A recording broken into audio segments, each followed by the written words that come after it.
राधे राधे भक्तों, आइए आज हम लोग श्रवण करेंगे श्रावण मास शुक्ल पक्ष की पुत्रदा एकादशी व्रत कथा महात्म्य। कथा श्रवण से पहले आज हम लोग जानेंगे कि व्रत करने की विधि क्या है, कथा श्रवण की विधि, भगवान का ध्यान आदि चीज़ों की जानकारी के बाद हम लोग कथा श्रवण करेंगे।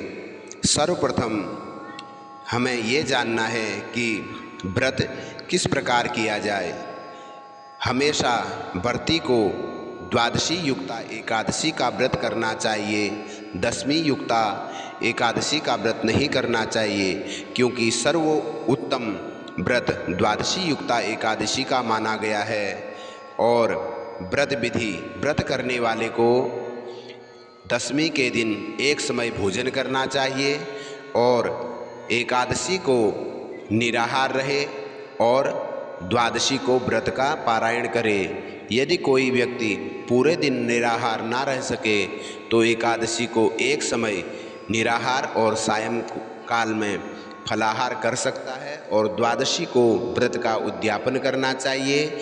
एकादशी के दिन भगवान नारायण का दिव्य नामों से पूजन, उनका ध्यान अर्चन वंदना आरती करके रात्रि में भी भगवान के भजन कीर्तन जागरण आदि करके अपना समय व्यतीत करना चाहिए। तो आइए अब हम लोग श्रवण करेंगे पुत्रदा एकादशी व्रत कथा महात्म्य।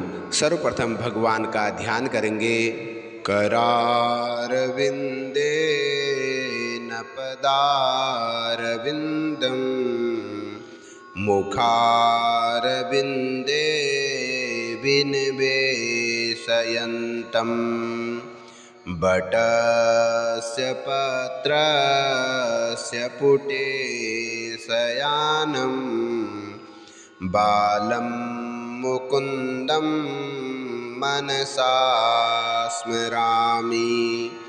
श्रीकृष्ण गोविंद हरे मुरारी, हे नाथ नारायण वासुदेव। कृष्णाय वासुदेवाय हरये परमात्मने प्रणतः क्लेशनाशाय गोविंदाय नमो नमः। श्री लक्ष्मी नारायणाय नमः। ध्याये ध्यानं समर्पयामि। युधिष्ठिर ने पूछा, मधुसूदन, श्रावण के शुक्ल पक्ष में किस नाम की एकादशी होती है?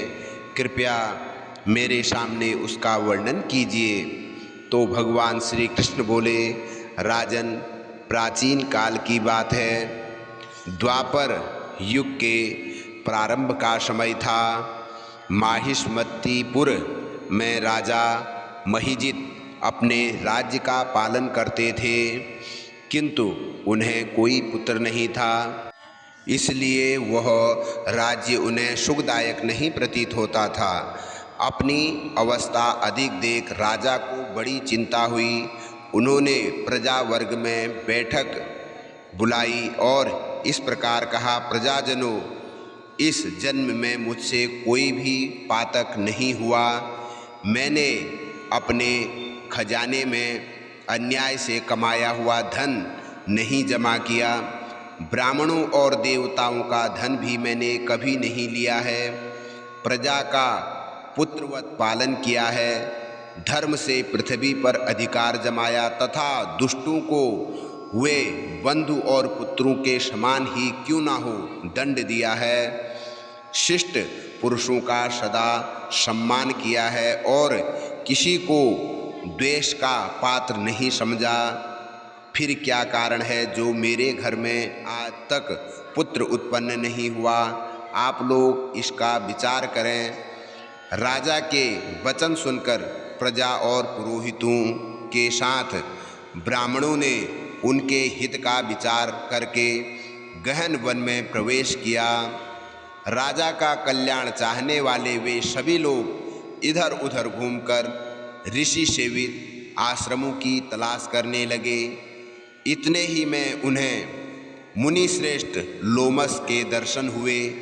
लोमस जी धर्म के तत्वज्ञ, संपूर्ण शास्त्रों के विशिष्ट विद्वान, दीर्घायु और महात्मा हैं।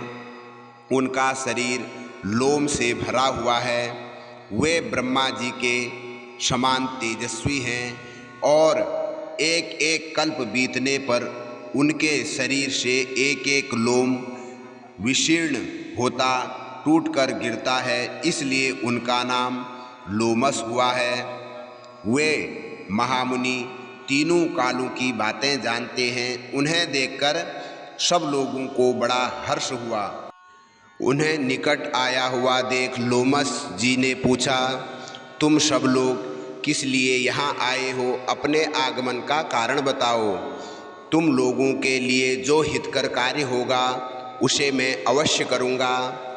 प्रजाओं ने कहा, ब्रह्मन, इस समय महिजित नाम वाले जो राजा हैं उन्हें कोई पुत्र नहीं है। हम लोग उन्हीं की प्रजा हैं जिसका उन्होंने पुत्र की भांति पालन किया है।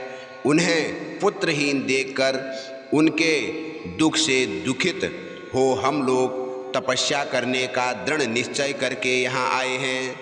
द्विजोत्तम राजा के भाग्य से इस समय हमें आपका दर्शन मिल गया है। महापुरुषों के दर्शन से ही मनुष्यों के सब कार्य सिद्ध हो जाते हैं। हे मुनि, अब हमें उस उपाय का उपदेश दीजिए जिससे राजा को पुत्र की प्राप्ति हो। उनकी बात सुनकर महर्षि लोमस 2 घड़ी तक ध्यानमग्न हो गए और तत्पश्चात राजा के प्राचीन जन्म का वृतांत जानकर उन्होंने कहा, प्रजावंद सुनो, राजा महिजित पूर्व जन्म में मनुष्यों को चूसने वाला धनहीन वैश्य था। वह वैश्य गांव-गांव में घूमकर व्यापार किया करता था। एक दिन ज्येष्ठ के शुक्ल पक्ष में 10वीं तिथि को जब दोपहर का सूर्य तप रहा था, वह गांव की सीमा में एक जलाशय पर पहुंचा। पानी से भरी हुई बावली देखकर वैश्य ने वहां जल पीने का विचार किया। इतने ही में वहां बछड़े के साथ एक गौ भी आ पहुंची। वह प्यास से व्याकुल और ताप से पीड़ित थी। तब बावली में जाकर जल पीने लगी। वैश्य ने पानी पीती हुई उस गाय को हाँक कर दूर हटा दिया और स्वयं पानी पीने लगा। उसी पाप कर्म के कारण राजा इस समय पुत्रहीन हुए हैं। किसी जन्म के पुण्य से उन्हें अकंटक राज्य की प्राप्ति हुई है। प्रजाओं ने कहा कि हे मुनि, पुराणों में सुना जाता है कि प्रायश्चित रूप में पुण्य से पाप नष्ट हो जाते हैं। अतः पुण्य का उपदेश दीजिए जिससे कि वह पाप संताप सब नष्ट हो जाए। तो लोमस ऋषि कहते हैं कि हे प्रजाजनों, श्रावण मास के शुक्ल पक्ष में जो एकादशी होती है वह पुत्रदा के नाम से विख्यात है। वह मनोवांछित फल प्रदान करने वाली है। तुम लोग उसी का व्रत करो। यह सुनकर प्रजाओं ने मुनि को नमस्कार किया और नगर में आकर विधि पूर्वक पुत्रदा एकादशी के व्रत का अनुष्ठान किया।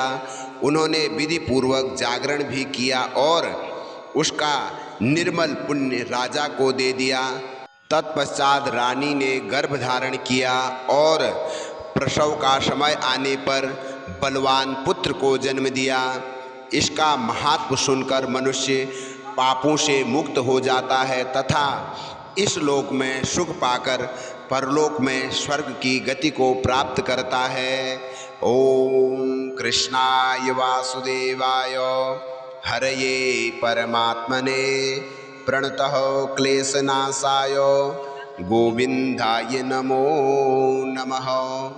इस प्रकार से जो कोई मनुष्य इस पुत्रदा एकादशी का व्रत करता है अथवा इस व्रत को श्रवण करता है, दूसरों को सुनाता है, भगवान नारायण की कृपा से उसके घर में सुख शांति समृद्धि ऐश्वर्य की वृद्धि होती है। निर्धन धनवान हो जाता है, बलहीन को बल प्राप्त होता है, रोगी रोग से मुक्ति को पाता है, जिसके घर में पुत्र ना हो तो पुत्रहीन को पुत्र की प्राप्ति होती है। अतः सभी मनुष्यों को यह निर्मल पावन पवित्र पुत्रदा एकादशी का व्रत अवश्य करना चाहिए। बोलो लक्ष्मी नारायण भगवान की जय।